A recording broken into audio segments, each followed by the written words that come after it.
ಹರೇ ಶ್ರೀನಿವಾಸ. ಹರಿ ಓಂ. ಎಲ್ಲರಿಗೂ ಸರಸ್ವತಿ ಶ್ರೀವಾರಿ ಚಾಲನ್ಗೆ ಸ್ವಾಗತ. ಹಾಗೂ ಇವತ್ತು 4ನೇ ದಿವಸ ಕೂಷ್ಮಾಂಡ ತಾಯಿನ ನಾವು ಪೂಜೆ ಮಾಡ್ತಾ ಇದ್ದೀವಿ. ನೀವು ಎಲ್ಲರೂ ನಿಮ್ಮ ಮನೆಯಲ್ಲಿ ಸಂತೋಷವಾಗಿ ಕೂಷ್ಮಾಂಡ ತಾಯಿನ ಪೂಜೆ ಮಾಡಿ. ಮೊದಲಿಗೆ ಹೊಸ್ಲು ಪೂಜೆ ಮಾಡಿ, ತುಳಸಿ ಪೂಜೆ ಮಾಡಿ, ಆನಂತರ ದೇವ್ರ ಮನೆಯಲ್ಲಿ ತಾಯಿಗೆ ಎಲ್ಲ ರೆಡಿ ಮಾಡ್ಕೊಳ್ಳಿ. ಶಿವ ಪಾರ್ವತಿ ಅಮ್ಮನವ್ರ ಫೋಟೋಕ್ಕೆ ರೆಡಿ ಮಾಡಿಕೊಂಡ್ರೆ ಪಾರ್ವತಿ ಅಮ್ಮನೇ ನವದುರ್ಗಿ ಅವತಾರ. ಹಾಗಾಗಿ ಮನಸ್ಸಲ್ಲಿ ಕೂಷ್ಮಾಂಡ ತಾಯಿನ ನೆನೆಸ್ಕೊಂಡು ಆ ತಾಯಿಗೆ ತುಂಬ ಪ್ರೀತಿಯಾಗಿರೋ ಅರ್ಶಿನ ಕಲ್ಲರ್ ಹೂವು, ಅರ್ಶಿನ ಕಲ್ಲರ್ ಬಟ್ಟೆ ಮತ್ತು ಅರ್ಶಿನ ಕಲ್ಲರಿಂದ ಒಂದು ರಂಗೋಲಿನ ಬಿಡಿಸಿ, ಆನಂತರ ಅಮ್ಮನಿಗೆ ಒಂದು ಬೆಲ್ಲದಿಂದ ನೈವೇದ್ಯ ಮಾಡಿ, ತಾಯಿನ ಮನಸ ಇಚ್ಛ ನೀವು ಪ್ರೀತಿಯಿಂದ ಅಮ್ಮನ ಪೂಜೆ ಮಾಡಿದ್ರೆ ನಾವು ಕೇಳಿದೆಲ್ಲ ಕೊಡ್ತಾರೆ ಅಮ್ಮ.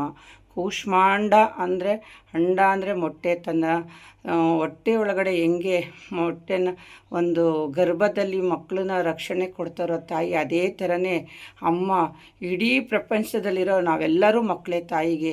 ಹಾಗಾಗಿ ನಾವೇನೇ ಕಷ್ಟ ಕೇಳ್ಕೊಂಡ್ರು, ಒಂದು ರೋಗ ರುಜಿನ ಇದ್ರೂ, ನರಳ್ತಾ ಇದ್ರೂ ಅದನ್ನೆಲ್ಲ ದೂರ ಮಾಡ್ತಾಳೆ ಅಮ್ಮ.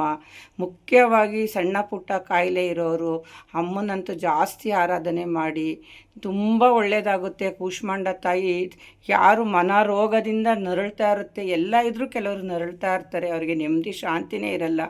ದುಡ್ಡು ಕಾಸು ಒಡವೆ ಎಲ್ಲ ಇರುತ್ತೆ ಮನೇಲಿ, ಆದರೂ ನರಳ್ತಾನೆ ಇರ್ತಾರೆ. ಹಾಗಾಗಿ ಆ ನರಳೋ ಅಂಥವ್ರು ತುಂಬ ಈ ಕೂಷ್ಮಾಂಡ ತಾಯಿನ ಆರಾಧನೆ ಮಾಡಿ, ನಿಮಗೆಲ್ಲ ರೋಗ ರುಜಿನ ದೂರ ಆಗಿ ನಿಮಗೆಲ್ಲ ಒಳ್ಳೆಯದಾಗುತ್ತೆ. ಮತ್ತು ಕೂಷ್ಮಾಂಡ ಅಂದರೆ ಬೂದ್ ಕುಂಬಳಕಾಯಿ ಶಕ್ತಿ ಇರೋರು ತೊಗೊಂಡೋಗಿ ದೇವಸ್ಥಾನಕ್ಕೆ ಬೂದ್ ಕುಂಬಳಕಾಯಿನ ದಾನ ಮಾಡಿ.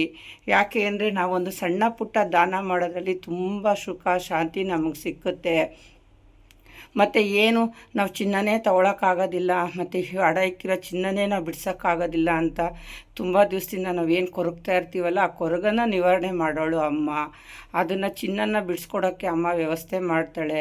ನಾವು ಅಷ್ಟು ಚಿನ್ನ ತೊಗೊಳಕ್ಕಾಗಲಿಲ್ಲ ಅಂದರೂ ಸಣ್ಣ ಪುಟ್ಟ ಒಡವೆನ ತೊಗೊಳ್ಳೋ ಅಷ್ಟಾದ್ರೂ ನಮಗೆ ದೇವರು ಶಕ್ತಿ ಧೈರ್ಯ ಕೊಟ್ಟು ಒಂದು ದಾರಿ ತೋರಿಸ್ಕೊಡ್ತಾಳೆ ಅಮ್ಮ.